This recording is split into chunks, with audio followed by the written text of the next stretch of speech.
वो औरत जो टांगें उठाने की बजाय घोड़ी बनकर हम बिस्तरी करवाती है तो उसकी 3 निशानियां होती है। नंबर 1, कमर पुतली होता।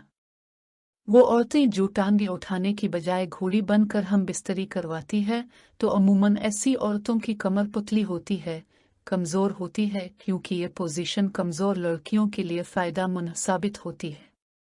नंबर 2, छाती का बड़ा होना।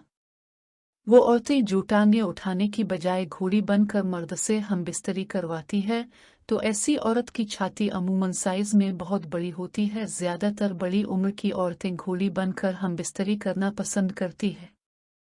नंबर 3, टांगें बड़ी होना। वो औरतें जो टांगें उठाने की बजाय घोड़ी बनकर हम बिस्तरी करना पसंद करती है तो ऐसी औरतों की टांगें अमूमन मजबूत और बड़ी होती है। इसकी वजह से होती है कि इस पोजीशन में औरत का सारा वजन उसकी टांगों पर होता है।